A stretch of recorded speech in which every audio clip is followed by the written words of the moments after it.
Здравейте, приятели, и добре дошли в канала ми. Аз съм Мел, за тези от вас, които не ме познават, и в момента съм в Дубай. Обещах ви да направя рум-тур в миналото видео, така че ето, спазвам си обещанието и всъщност ви казвам, че дори ще има втора част, защото искам да си го направя много по-уютно и ако ви е интересно, ще ви покажа какво съм си взела за вкъщи, кое колко струва. Ще се опитам да намеря подобни неща, които може да си поръчате в България, или просто да ви дам някакви идеи.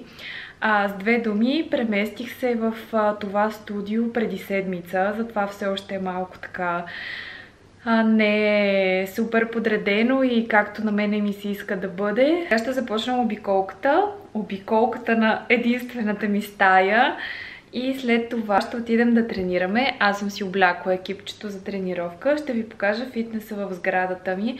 Ще се опитам да ви покажа сградата отвън, ако не забравя, и входа. Малко отзад напред започваме, но няма никакво значение. При мен винаги е така. Хора, започвам от вратата, защото искам да ви покажа този ключодържател. Купих си го точно като се нанесох. Купих го заради мидичката. И вижте, аз бях с този лак и толкова много ми пасна тази мидичка и реших, че това няма как да е. Няма как да не е новия ми ключодържател. Ето, това е целият ключодържател. Така че да, започвам от тук. Добре дошли в моето студио. Започваме от кухненската част. Тя е много мъничка, но е много функционална. Сега ще ви я покажа. Ето тук си държа някакви неща, витамини, там си слагам плодове, имам пералня, което е супер, имам газов котлон, нямам фурна, но пак върши работа, имам доста шкафове, което е супер, имаше и чаши, и чини, така че не ми се наложи да купувам нищо почти. Сега ще ви я покажа малко по-отдалече. Съжалявам, ако чувате някакви шумове, но сградата е супер нова и довършват някакви неща. Но да, ето така изглежда кухненската част. На мене ми харесва това съчетание на бели плочки и на мрамор. Наистина много ми харесват изчистени кухни, като цяло обзавеждане, така че тук нямам много претенции. Също така има и голям хладилник. Точно срещу кухнята е банята. Сега ще ви я покажа. Също е доста изчистена, което на мен ми харесва. Използвани са естествени цветове, бяло, бежево. Тук съм си наредила козметиката. Купих си едно такова, което не знам точно как се казва, но просто да си събера нещата, които не са толкова естетически красиви. Нямам шкафчета в банята, нито едно шкафче, така че се постарах да скрия всичко, което не ми харесва. И общо взето тя е мъничка, но на мене пак ми стига.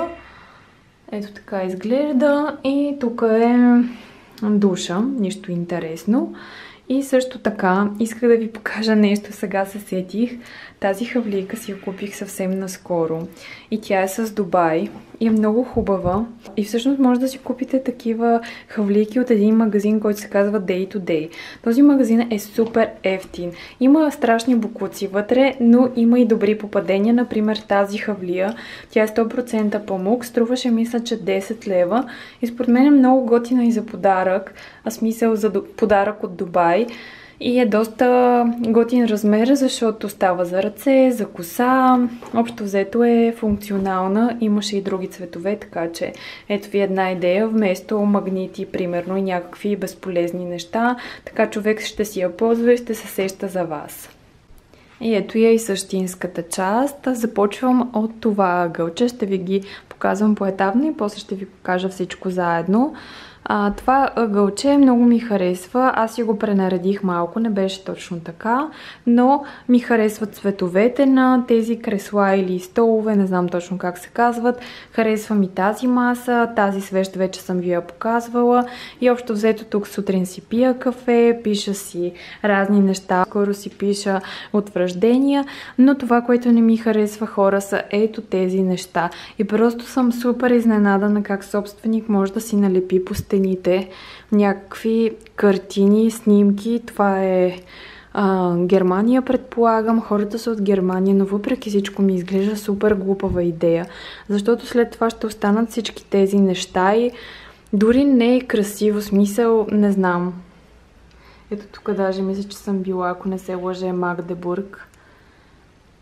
И вижте само колко грозно изглежда с тях. На мен изобщо не ми харесва и аз бих ги махнала, но не мисля, че ще ми дадат.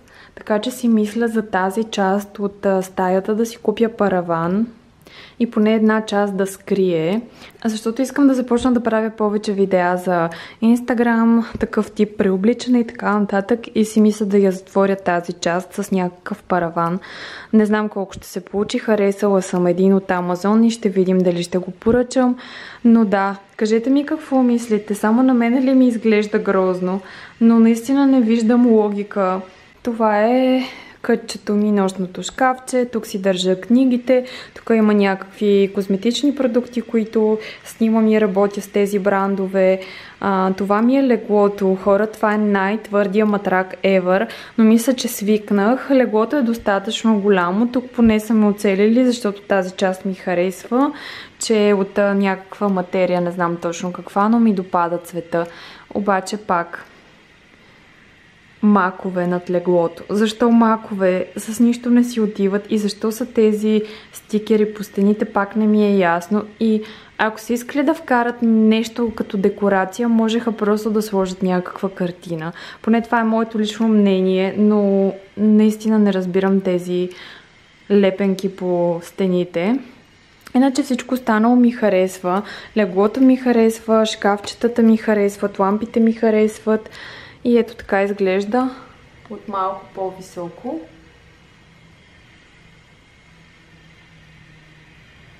И лампата.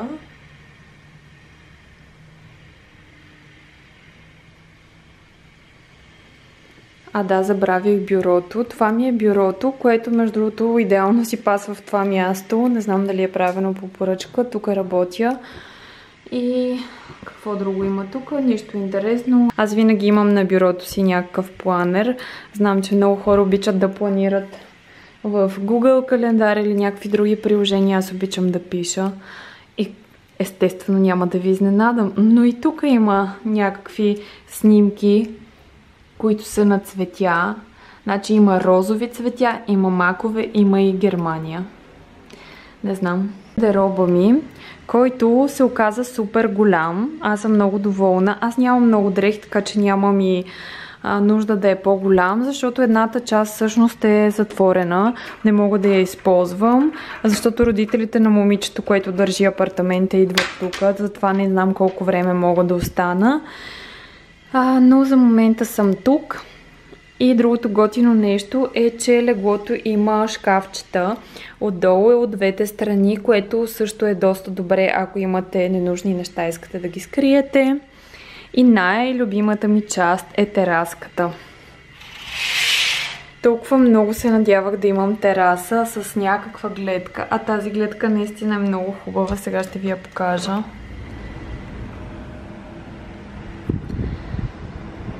Ето това ми е тераската. Има масичка, две столчета и гледка към марина. Ето това е марина, сега ще ви приближа. Това е всъщност най-близката метростанция, до която ходя, около 15 на минути, но има и автобусче до там, рядко го взимам.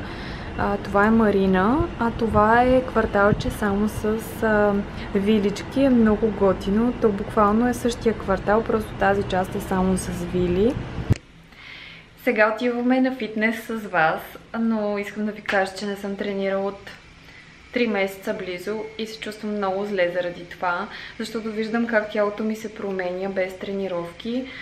Имах здравословен проблем, съответно започнах да ям много малко неща и много вредни неща. Ядох предимно хляб, сладки неща. В крайна сметка отслабнах. Не това ми беше целта, но ви казвам, че отслабнах, защото приемах по-малко калории. Но тялото ми се промени, стана по-зле и сега искам да си възвърна формата, която имах, и всъщност видях нагледно как качеството на храната влияе страшно много. Няма никакво значение колко килограма сте. Важното е вие да се чувствате добре, да имате енергия, да приемате полезни вещества. Затова сега се опитвам да го оправя това нещо и да започна да тренирам. Но имам фитнеса в сградата, което пак е добре, така че ще си измисля мои си тренировки и се надявам да вляза в форма много скоро. Но Показах ви студиото. Кажете ми какво мислите в коментар. Хора, това е фитнес ченцето. Много е мъничко. Аз съм мотивирана. И има гледка към пътя. Днеска е доста мрачен ден. Малко е странно, че минавах толкова близо коли, но няма да се оплаквам, уредите са нови. Има доста неща, има тежести, това не знам точно как се казва, ще го разуча. И тук има съблекални и кардиозона, което е супер, защото мислех, че няма. Доста е хладно между другото. Но да, това е фитнесчето. И е празно, което е идеално. Включвам се от кухнята, няма да повярвате, но ще готвя. Исках да ви покажа какъв десерт ще си направя, защото е много бърз, толкова много ми хареса. Направих си го съвсем случайно и така, просто нямаше какво да правя. Купих си тапиока от магазина до вкъщи, която струваше 2,50 в лева, ви го казвам. И просто стана много добра. Тапиока предполагам, че може да намерите в България. Не съм попадала, надали е в тези супермаркети по-големите, но може би я има в биомагазините. Не знам, ще проверя, ще ви сложа в описанието, ако намеря. Но искам да ви покажа рецептата, защото наистина е много вкусна и нямам канела, но си мисля, че с канела и с малко мед също щеше да е добре, но сега ще ви покажа. Тапиоката изглежда ето по този начин. Аз я пресипах в това бурканче, но иначе се купува на пакетчета, поне тук. Тя се слага в тези чайовете боба ти. Тези топченца всъщност са точно тапиока и съответно това, което аз правя е загрявам вода. Сега вече тя е загрята. Не трябва да се слага тапиоката, докато не е загрята водата. И трябва да има повече вода от това, което слагате. Трябва да има повече вода просто. Това мисля, че е малко и сега ще добавя още малко. Слагам ето така тапиоката, но тя трябва да се разбърква, защото иначе се слепва. Даже мисля, че докато снимах, тя вече успя да слепне. Не знам дали не правя нещо като хората. Аз реших да ви покажа рецепта, която не правя правилно. Но няма значение. Сигурна съм, че ще се получи вкусно. И така я оставям, докато набъбне малко. И след това ще добавя кокосовото мляко и ще ви покажа точно какво използвам, защото го има в България и то е много хубаво. Подготвила съм си боровинки, но вие може да сложите банан или нещо друго. Аз просто имам боровинки, които ще се развалят и реших да ги оползотворя. В интерес на истината, до сега съм правила само с банан и много ми хареса, така че сега ще ви кажа как е с боровинките. Ето как изглежда тапиоката. Тя почва да набъбва. Не знам дали има други рецепти, например някакви солени с тапиока. Тя защото няма сама по себе си някакъв вкус. Може да погледнете, но тази рецепта наистина е много добра. И е супер за закуска или такова някакво междинно хранене, ако ви се иска нещо сладичко. Това е млякото, което използвам. Кокосово мляко. Супер наситено е. Наистина имате много силно усещане на кокос. То е предназначено повече за готвене, но аз си го слагам и в кафето. Бях го пробвала в София в малките неща заведението преди няколко години и от тогава му станах абсолютен фен. Обаче има един леко по-натрапчив вкус на кокос и ако всъщност не обичате много, няма да ви хареса, но за готвене наистина е много добро. Да ви покажа, че вече са набъбнали зранцата и сега добавям от кокосовото мляко, ето така. И най-интересната част, която си измислих, защото нямам мед, а пък аз много обичам във всичко такова да слагам мед, в чия, в някакви овесени каши. Сега ще изчакам да се сгъсти и ще добавя 2 форми вътре, ето такива големи. Не знам, забравих как се казват, но може да добавите всякакви форми. Те наистина я правят сладичка и всъщност е напълно достатъчно сладостта от плодовете и от тези 2 форми. Така, добавих формите и реших да добавя и боровинките сега, за да пуснат още повече сок. Окей, пробва го. Много е вкусно. Много с банана е една идея по-вкусно, поне според мене, но това също е много добро.